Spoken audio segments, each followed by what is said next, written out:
Good afternoon and welcome to Scotia iTRADE.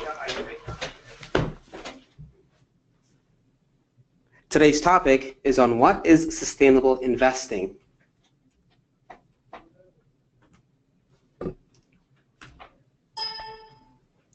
You should be able to hear us now. However, you may just want to click on the sound check in your audio panel to test your audio link. If necessary, if you're using two screens, the setup screen may be on your second window. Just check into that. As a quick reminder, you will be muted for sound quality purposes today. If you're having any audio difficulty and you're using your computer, you can always switch over to the telephone using the audio panel there. Just use your access code, dial in your access code and the audio pin ID. As a quick reminder, I'm just going to read a little bit of this disclaimer for you. Unless otherwise expressly stated by Scotia iTRADE, seminars, webinars, and other educational tools and resources, collectively content, are provided by independent third parties that are not affiliated with Scotia Capital Inc. or any of its affiliates. Scotia Capital Inc. and its affiliates neither endorse or approve nor are liable for any third-party products or services, third-party content, or investment loss arising from the use of any of the content, including third-party content. So the information we're sharing with you today will just be for general and educational purposes only. There's no intent to provide any investment advice, recommendation, or solicitation. So you will also be able to use the GoToWebinar toolbar today. The little orange arrow you see on the top can be used to minimize that control panel or to maximize it again. And also, you can view in full screen mode. If you have questions, you can use the hand tool that you'll see on your control panel. However, we prefer you just use the question panel box and type in your questions. The presenters will either address your questions immediately or will reserve them to the question and answer session at the end of the webinar. Today's session will be recorded. An email will be sent to you automatically tomorrow with a link to this recording, and or you may just want to visit our YouTube channel, Webinars on Demand playlist, for a list of our archived webinars. So today we have with us Margaret Child and Reem Isaac Daniel. Margaret is the manager of the advisory services with Sustainable Analytics. Margaret works with investors in implementing their sustainable investment strategies and in integrating Sustainalytics ESG research into their investment processes. Margaret has over a decade of experience in the financial services industry, including credit risk and front office roles, helping high net worth and institutional clients with customized investment solutions. Margaret is an advocate for sustainable investing and has been published several times on the topic of sustainable investing over the years. Reem Isaac Daniel is a product manager here with Scotia iTRADE. She's in the product strategy department. Reem manages the high-profile products for Scotia iTRADE across all client segments and digital platforms. She's involved in end-to-end product management, including platform strategy, vendor sourcing, client panel, research and financial analysis, journey mapping, business case preparation, UI and UX design, internal and external communication, pilot, training, and launch. At this point, I will then present or turn you over to Margaret, who will introduce the session.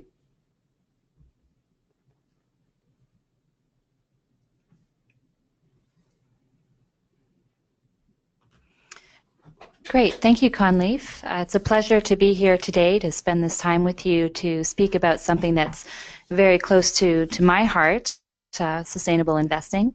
And as Conleaf noted, I'm a manager on the client advisory services team at Sustainalytics, which is a global ESG research firm that's dedicated to the research and analysis of environmental, social, and governance factors.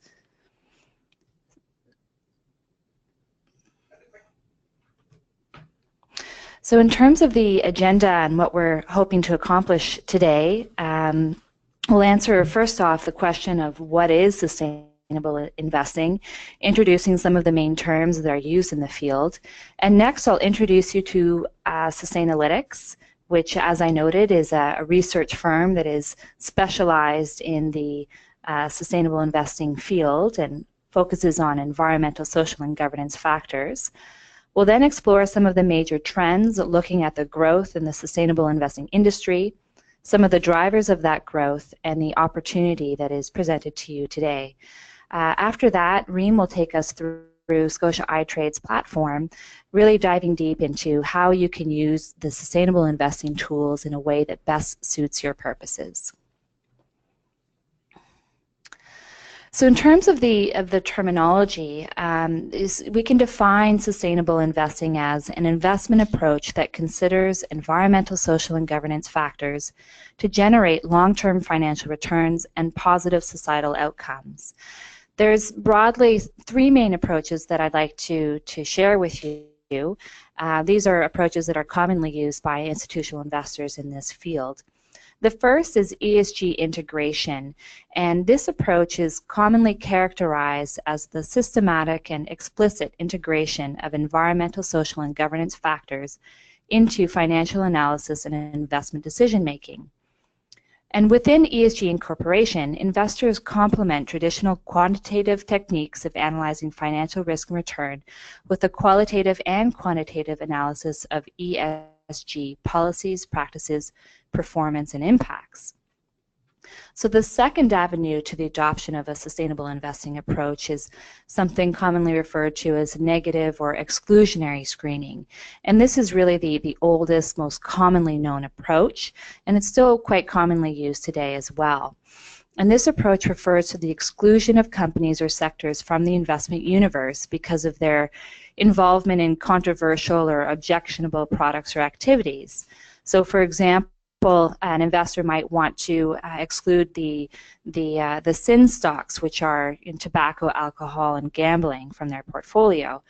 And today, while tobacco remains a prominent exclusion, other products and activities, such as weapons, have become more prominently widely excluded today.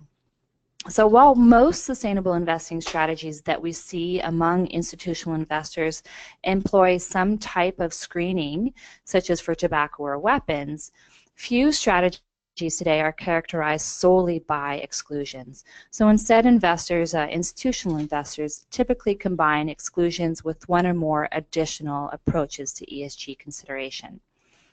And finally, the third approach I'd like to speak to you about is the positive or best-in-class approach.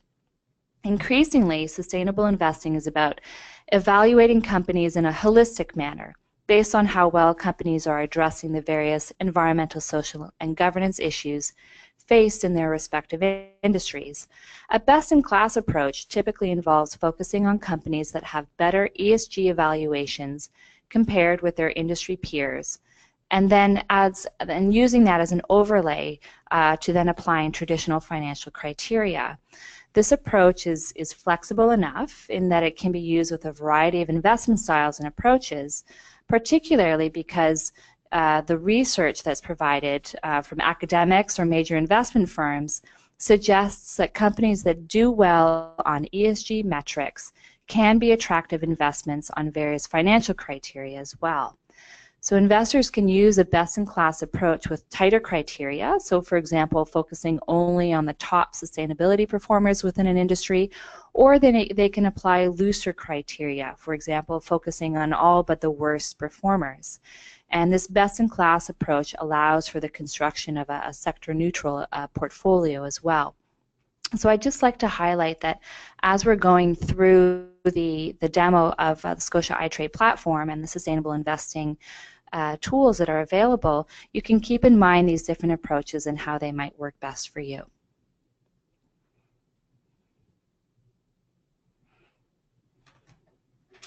So next I'd like to just go into what is ESG, or define sustainable investing for you.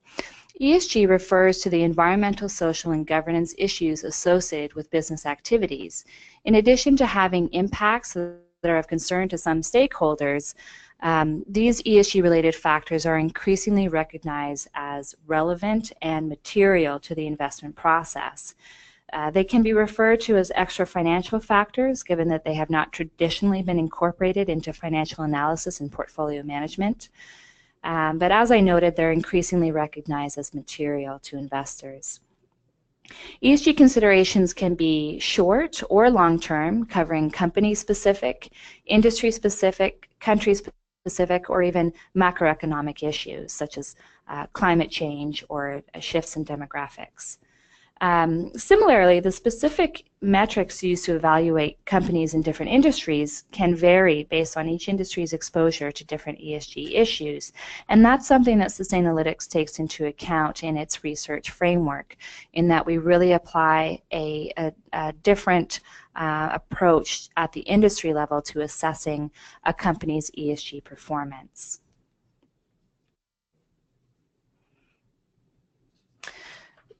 So in terms of the different areas of ESG and what investors look at, under each theme of E, S, and G, investors have identified specific issues or topics that they feel require attention. So this table in front of you provides some of the examples of these issues, along with the ways in which careful issue management can contribute to business success. There is growing evidence that suggests that ESG factors, when integrated into investment analysis and portfolio construction, can offer investors potential long-term performance advantages. ESG factors offer investors added insight into the quality of a company's management, culture, risk profile, as well as other characteristics of that company. And by adding this increased level of scrutiny associated with ESG analysis, an investor can look to identify companies that are leaders in their industries, are better managed and more forward-thinking, are better at anticipating and mitigating risk, that meet positive standards of corporate responsibility, or even companies that are focused on the long term. So next, I'd like to just introduce you to the company that I work for, Sustainalytics. The best way to think about us is as any other research firm on Bay Street or Wall Street, with the sole exception that we focus exclusively on environmental, social, and corporate governance research and analysis. We've been in this field for about 25 years. This is actually our 25th anniversary year this year, which we're very excited about. We're seeing a lot of growth in the field, and we're constantly growing and adapting to the changes that we're seeing. Our clients span the institutional market, including prominent banks, institutional investors, pension funds, and foundations globally. And our mission is really to provide the insights required for investors and companies to make more informed decisions that lead to a more just and sustainable global economy. And I'd just like to note that our research is not paid for by the companies. This is really, the research is paid for by our client base, and in that way we maintain a distance from the companies and the assessments that they would like to see, and really try to provide a neutral view on that company. So in terms of our global analyst expertise, we have expertise in 42 industries, including high-profile industries such as oil and gas, mining, materials, food and beverage, to name a few. Right now we have a team of about 300 spread across the globe, and about a half of that or more is our research analysts who conduct the ESG research on a sector-specific basis. And because Sustainalytics has an industry-specific approach to its methodology, investors can, for example, use that research to compare companies within an industry, choosing the best performers, for example. So next I'd like to just go over some of the trends that we're seeing in the sustainable investing space. I mean, I think the biggest, most important trend is that it's gained much momentum in global capital markets in recent decades. We're seeing tremendous growth and interest, and that's being reflected globally. It's a rapidly evolving investment approach that's being adopted by a full range of investors, and as I noted earlier, that can include hundreds of major investment managers, as well as the largest pension funds in the world, who are seeking to align their investment management with their mission or values, but also to better manage investment risk and opportunity. So in Europe, we're seeing the largest number of investors using ESG or sustainable investing strategies. However, the fastest growing market is here in North America, particularly in the US. In Canada, we're seeing substantial growth as well, and we currently have assets of about 1.5 trillion dedicated to sustainable investing. So what are the drivers of that growth, and why is there so much interest in this field? I think just broadly speaking, we can bucket the drivers into three categories. The first being a desire to seek enhanced risk or return on companies in a portfolio. This is something that we're increasingly seeing here, particularly in North America, where a desire to look at the materiality of ESG risks, impacts, and opportunities that are associated with the business activities is really what's driving a lot of this interest in ESG. But again, the desire to align investments with values is ever strong in the industry, and while we may see not so much interest in the exclusion of sin stocks, we are seeing an increasing interest in excluding companies, for example, that are involved in cluster munitions or tobacco or other. So it still remains a very important investment thesis to align investments with values. The other area that we're seeing a lot of interest and growth in is the desire to have a positive impact with investments, and so that's not necessarily looking at the premise of do no harm, but rather how can I contribute to a broader societal good with my investments. And just to note that as we're increasingly facing a mainstreaming of the incorporation of ESG factors in the investment process, this is really based on generating positive societal impact while continuing to generate market-based returns. So I think you're going to see a lot of development in the market. And I think what's really exciting about what Scotia iTRADE is offering is that you can develop your own investment thesis and premise and how to use the different factors that are available to you. So just to dive a little bit deeper into the driver of materiality, the mainstreaming of responsible or social sustainable investing is founded on the recognition that ESG issues can be material, and there's strong consensus that there's no downside or performance trade-off for ESG strategies. And there's a few key reports that reflect this, such as a report issued in 2015 by UBS Wealth, or one in 2012 by Deutsche Bank, or even one in 2012 by RBC Global Asset Management, and they all highlight this premise. Indeed, there's mounting evidence that integrating material ESG issues can, in fact, enhance your investment performance, and the market's showing its support with the growth of assets under management backing ESG integration. So recent reports by Harvard and Morgan Stanley demonstrate the significant impact that integrating material ESG issues can have on performance. In one study in particular, Harvard's study on the corporate sustainability and first evidence of materiality, which was published in 2015, links sector-specific material sustainability indicators to portfolio stock return. And the study concludes that firms with good performance on material sustainability issues significantly outperform firms with poor performance on these issues. So I think that, as I noted earlier, sustainable investing and ESG strategies have typically been in the realm of the institutional investor. And while the use of ESG at the institutional level has grown tremendously over the years, there is an increasing interest among individual investors to have access to this research as well. And Scotia iTRADE has really picked up on this demand and has offered through its platform, for the first time ever, I believe, the access to environmental, social, and governance research and analysis which can be used in many different ways and personalized in the way that you see fit. So I'll leave it to Reem now to give us a demo of the sustainable investing tools offered through Scotia iTRADE.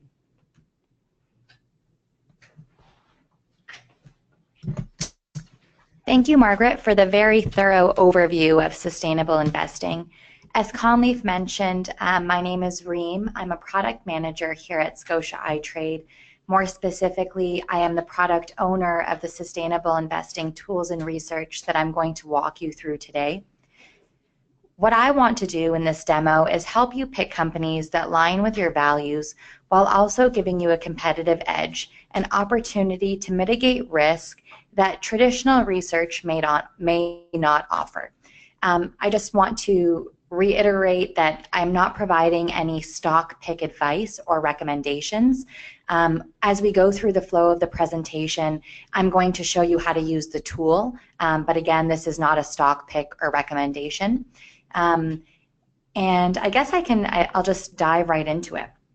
So for those of you that are familiar with our site, the screen that you're seeing now, this is where you go once you log into Scotia Online. This is the account overview page.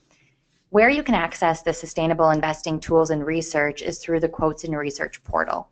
So as you can see, my mouse is hovered over the quotes and research portal. I'm going to click here to get started. I also want this presentation to be interactive, so if you have any questions or comments, please use the question functionality on your screen, and we'll answer them as we go through the presentation. The screen that you're seeing right now is our Quotes and Research Markets Overview page. This is the first sample of sustainable investing research that you'll see on the site. I'm going to scroll down, and as you can see here, we have the Sustainable Investing module. Sustainable investing scores measure the company's management of environmental, social, and governance issues that are most material to its business. The way that you can use this module here is to help get an understanding of some companies you might be interested in investing in or learning more about based on their ESG scores. I'm going to use this drop-down filter under Global Industry Peers to find a peer group that's of interest to me. So as you can see, we see aerospace and defense, automobiles, banks, chemicals, to name a few. I'm going to look at banks to start. So once I click on banks, you'll see that the information dynamically changes based on my selection. What this provides is a list of top companies in the banking industry in terms of ESG scores. So the module will pull up the top 5 companies per industry. Because I chose banks, it's selecting the top 5 banking companies. Something to note here is the companies that will populate are based in North America only. So the coverage we're providing is roughly 1,200 mid and large cap securities across North America.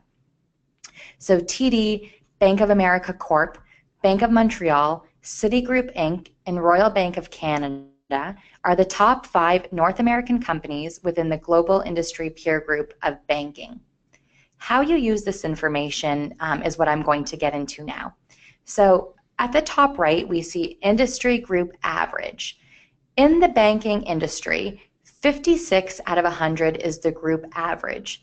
What's interesting about this number is this is a global number, but the coverage we're providing is North American coverage only. If you need more clarification on this, please feel free to use the question functionality again. You can also contact us after the presentation.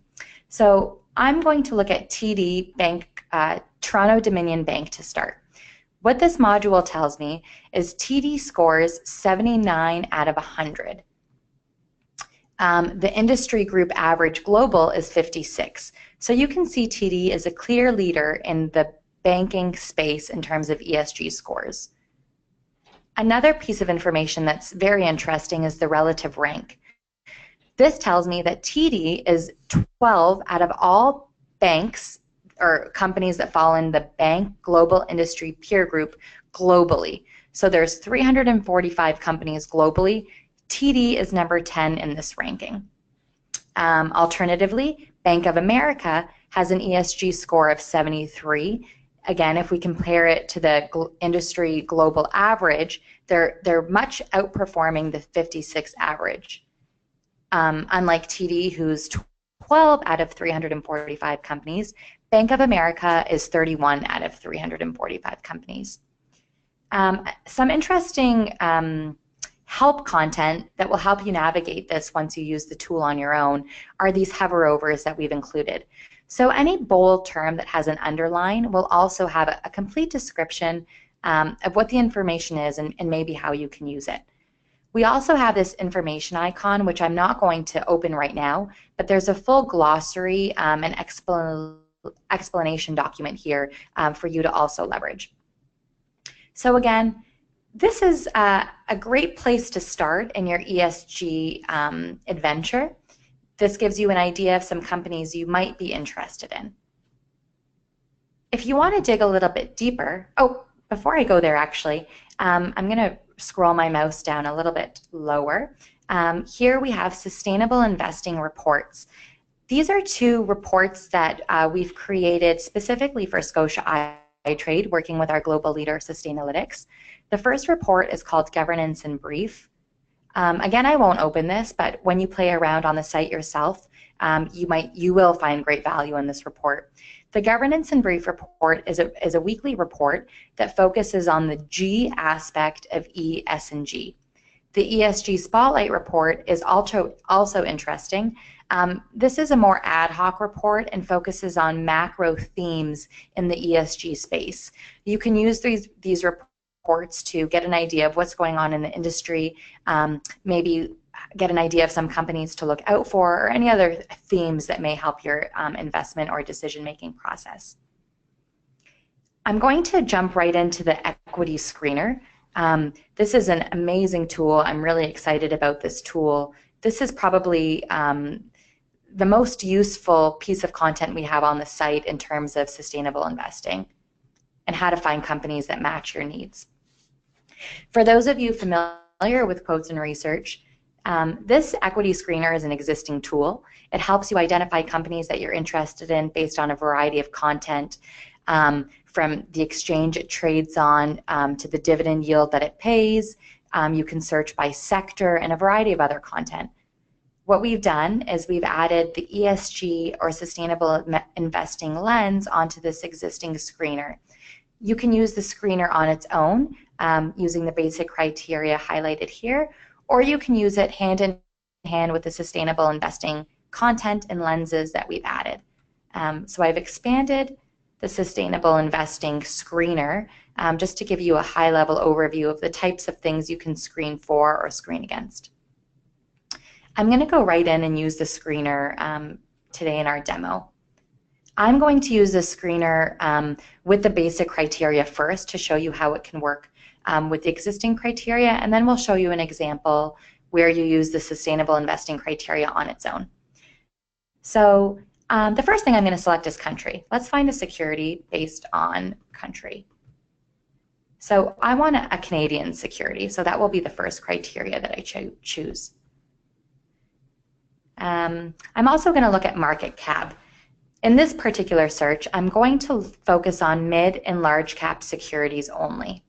So you can see that my search and match, total matches drops quite significantly as soon as I filter more options. The next thing I'm going to do is dividend yield. So maybe I won't look at a low dividend yield, and I'm also not going to look at something too high. Let's stick in the middle. So I'm going to look at Canadian companies with a mid or large market capitalization that pay a dividend yield of 4 to 6%. I'm going to layer an additional piece of content on here. So right now on the right, you can see that this would pull up 34 results. That's still a lot. It's not really narrowing down and helping me come up with an option. So let's add a sector. So under Canadian sectors, in the first example we did on the other page, we chose banking. Maybe right now we can choose healthcare. Okay, so it looks like no companies with the rest of my criteria will show up. Information technology. Try utilities. So this is interesting. As you play around with the screener, you'll see that some of your options may be too narrow and won't pull up the matches that you're looking for. So let me play around with this a little bit to find what I'm looking for. So just give me one moment. Okay, so let's go back where I was. So I've changed my search. I'm looking for Canadian companies, mid to large market capitalization. I've gone a little lower on my dividend yield, so now I'm looking at companies that pay 2 to 4%, and I'm in terms of industry or sector, I'm looking at utilities. If I was not using the sustainable investing tools and research, I could view results from here, but I want to layer on sustainable investing criteria. I'm going to start basic. I'm going to look at overall ESG performance. So let's see if there are any companies that are outperformers in the ESG space. It looks like there would have been 97 companies that are outperformers, but because of my other criteria, none match in this case. So I'll go to average.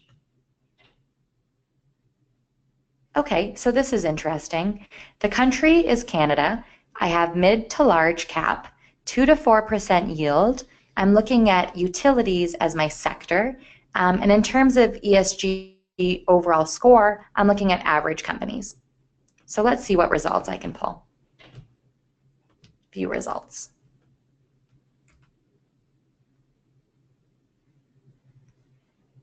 So a few companies appear here. I have FTT, RBA, NSC, TFII, WestJet Airlines, and WSP Global Inc.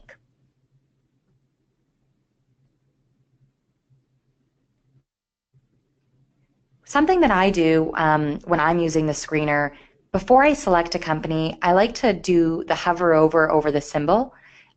For me, I like to use charting when I'm making an investment decision, or at least to get some more background on the company.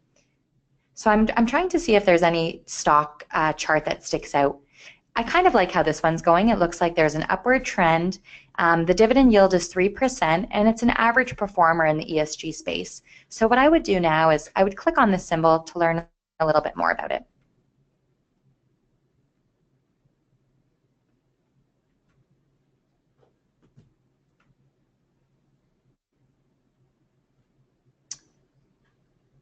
So once you click on a symbol or type a symbol using this global search box, you come to the company overview page. On this page, you get a lot of information about the company. You can look at charting, you can look at news, analyst research, technical analysis, fundamentals, all of the typical financial information you would use when making a trading or investment decision. Now you can also look at some additional sustainable investing criteria on all companies covered.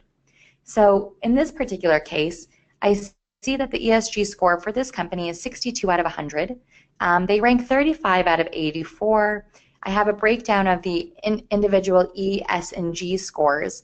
This is really helpful because maybe you're more interested in the environmental, social, or governance piece of ESG. In this case, you can really drill down. So if I was a big person focused on the governance aspect, this company looks like a leader from that angle. If I'm looking at the environmental aspect, maybe they're more average. So this would help skew my decision either way. We also have an ESG report that's available for each company. I'm not going to open this up now, but I will open it up in a minute. So again, on all securities that we have covered, you can use this ESG report to learn more. So understand why that company was rated the way it was, and if it aligns with your values or investment goals, you can make your decision following the reading of that company overview. What I'm going to do right now is something that I typically do. I look at the analyst research page for each company. So as you can see here, we have research team, Scotiabank, and Thomson Reuters, and they're each giving their analyst recommendation for this particular stock. So research team is saying buy, Scotiabank calls the security sector outperform, and Thomson Reuters has a positive outlook on this security. What we've done is we've added the sustainable investing research onto this page as well to give you a complete holistic view of analyst ratings and recommendations for the particular symbol that you're looking for. What I want to highlight here is, unlike research team, Scotiabank, or Thomson Reuters, sustainable investing and Sustainalytics in particular are not providing a buy or sell recommendation.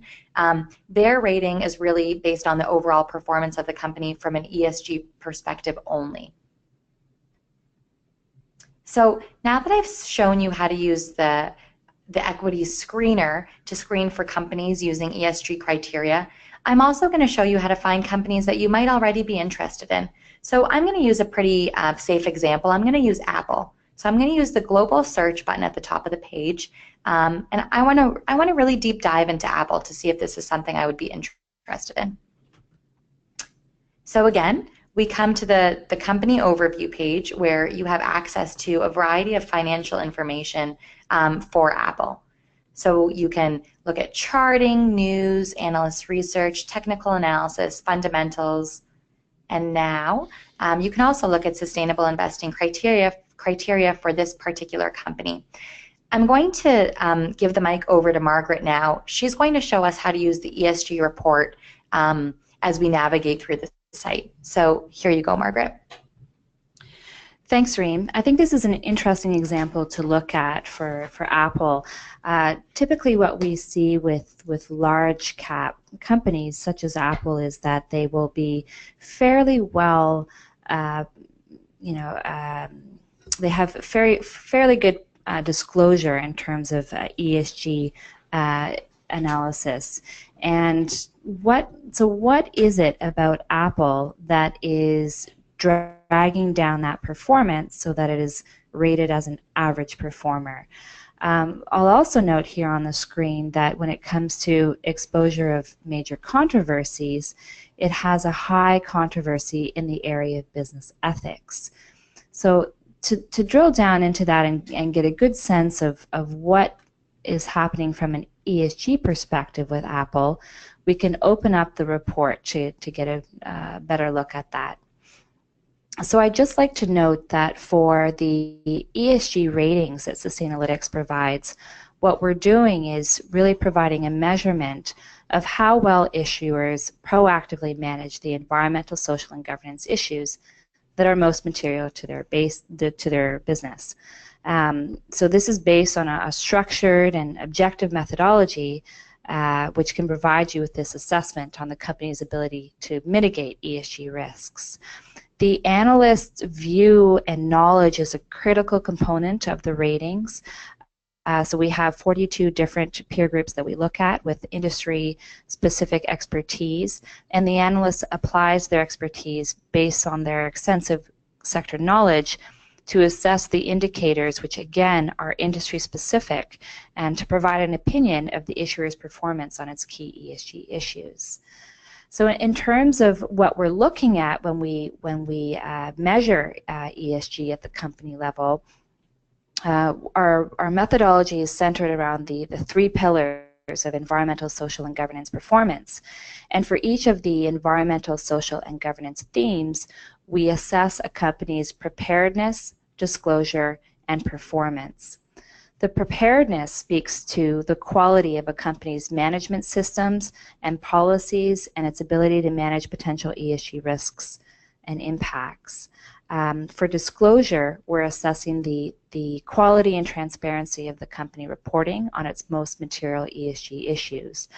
And analysts use disclosure as an indicator of a company's ability to respond to emerging needs and demand trends. Finally, the performance assesses both quantitative and qualitative metrics. For quantitative metrics, we're looking at such things as carbon intensity, number of fatalities, employee turnover, and so on. And the qualitative metrics really is an assessment of the company's involvement in controversies. For controversies, we're looking at any negative impact that the company can have on stakeholders and in turn on its business strategy. Controversies are scored on a hurricane scale 1 to 5, and I'll come back to that in just a minute. So this ESG report is put together in such a way that you can get a quick snapshot of how the company is performing on its ESG issues that are most material to its industry and to the company itself. Apple, again, you would expect a fairly good performance from an ESG perspective. It has enough resources to vote to ESG disclosure and programs. So what is it that's dragging it down? And that's where we can look more closely at this report to get that assessment. So one of the things I'd like to draw your attention to is the management of key ESG issues that figures on the second page. And this is where our analyst provides an overview of 3 key ESG issues that are most material to the company. So for Apple, we have an analysis of how they're doing in human capital, in their human rights in their supply chain, and as well on data privacy and security. 3 important issues that the company needs to manage. And for controversies, this is where we're providing you with an assessment of the company's involvement in negative impact on stakeholders. In this particular instance, we can see that Apple has a high controversy in customer incidents because of its anti-competitive practices. This is an instance where Apple chose to have its headquarters, have its international business funneled through Ireland, I believe, and that's resulted in some decisions on various regulators to penalize Apple for its anti-competitive practices. So this little write-up here provides you with a quick snapshot of the situation that's happening, as well as our analyst's view on the importance of that controversy. So I think when you're looking at a company, it's really important to look at not only at the ESG performance assessment, but also its involvement in controversies to see how is the company performing in practice. I'll just pause quickly to see if there's any questions. And if there's none, then we can keep going. So just going through the report a little bit more, we'll see that finally there's quite a few controversies for Apple. But finally what we're looking at here is the page on involvement in various controversial or objectionable products, such as alcoholic beverages, gambling, military contract, and so on. We also provide an assessment if there's any involvement in high-impact fossil fuels, such as oil sands and thermal coal. I'll just note here that if the company is involved in any of these areas, it does not have an impact on the overall ESG score.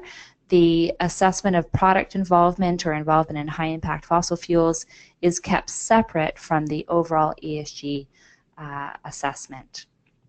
And so with that, I'll turn it back to Reem for a deeper dive into the screener.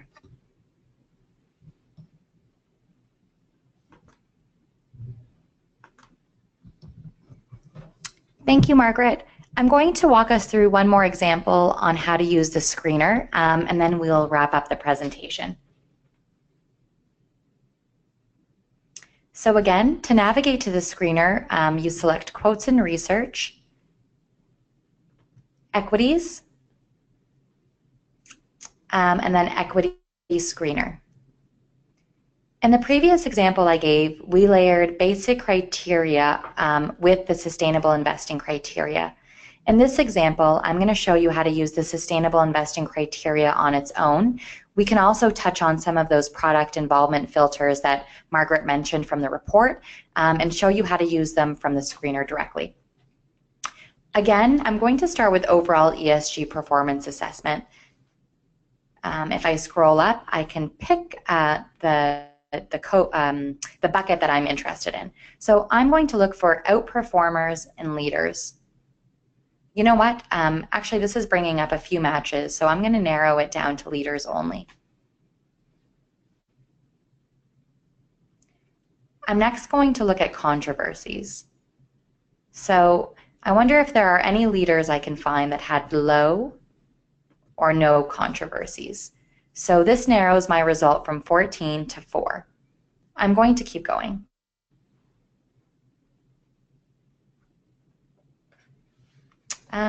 Let's see which one we can select. Maybe climate change. Okay. So let me scroll back up.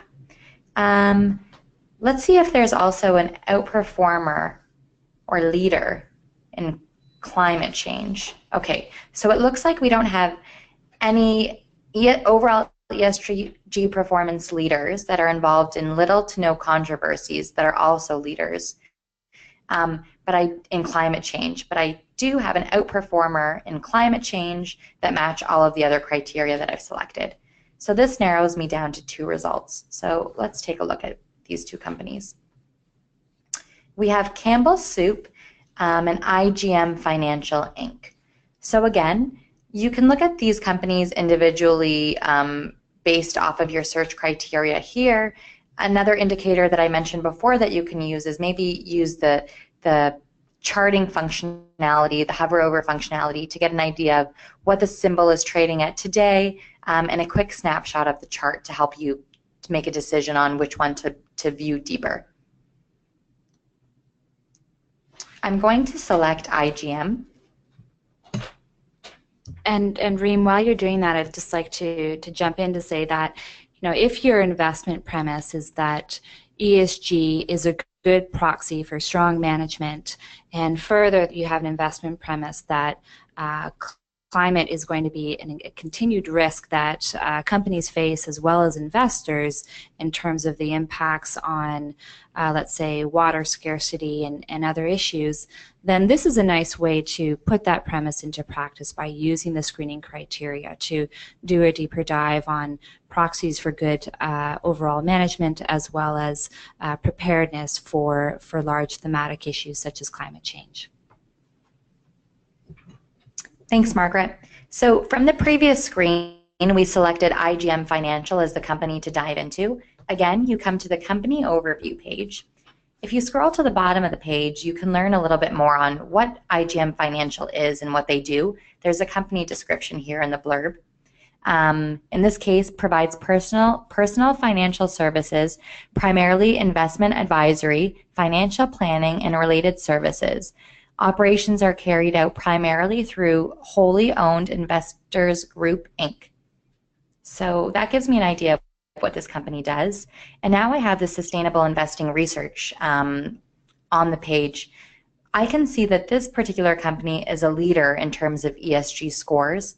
I also see that their overall score out of 100 is 72, and their relative rank globally is 12 out of 221. I see that they have no involvement in any major controversies, and I also see that the industry peer group that they come from is diversified financials. I could make an investment or trading decision based on this solely, or I can use this in tandem with the other criteria on the site that you typically use today. We hope that we've given you an overview of the benefits of sustainable investing, and particularly how to use the tool on Scotia iTRADE's websites and platforms. Please feel free to answer any questions or ask any questions now. We have about 3 minutes left. Alternatively, you can send us the questions post the presentation.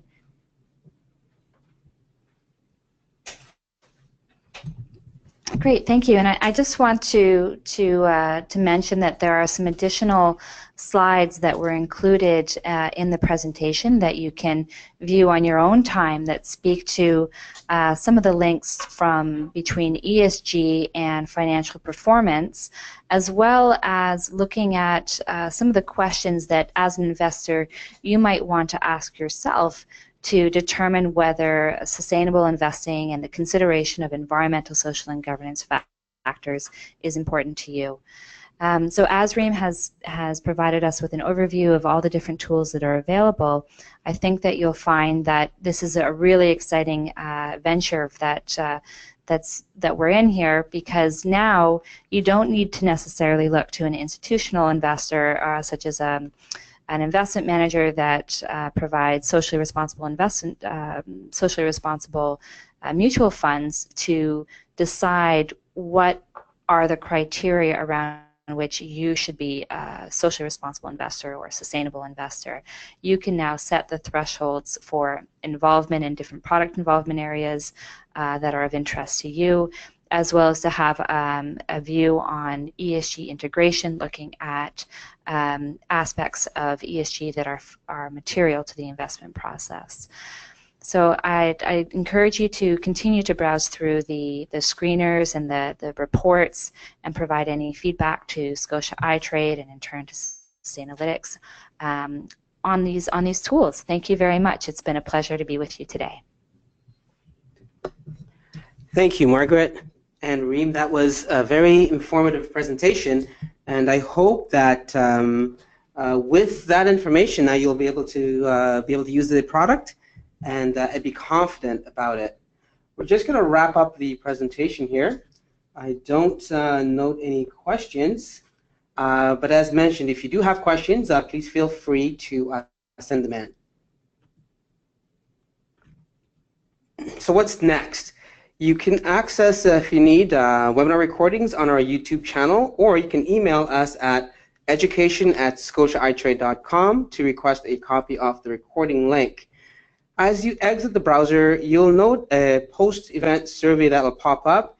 We're asking if you could possibly just fill that out. What the information provides us is the means of making sure that the webinars that we're providing to you guys are good or addressing your needs. So please feel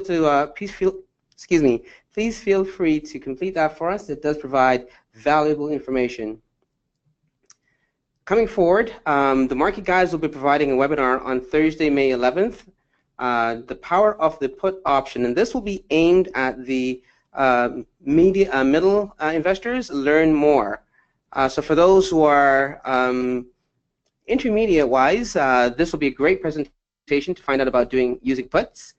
And then on Tuesday, May the 16th, pro market advisors will be providing a webinar on iron condors.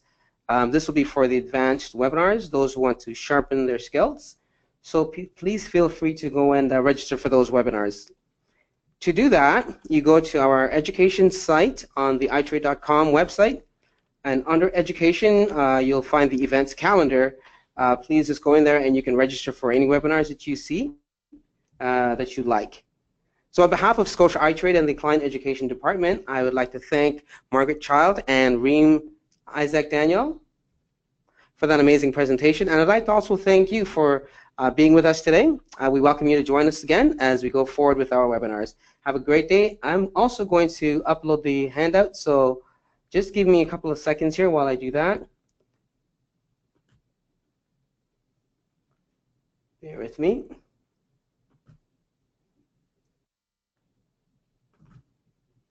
And webinar presentation is uploading in 2 more seconds. Completed. So now you can download that presentation, and the link for the recording will be provided for you tomorrow that you can follow along with at the same time. Have a great day, and we look forward to seeing you again. Thank you.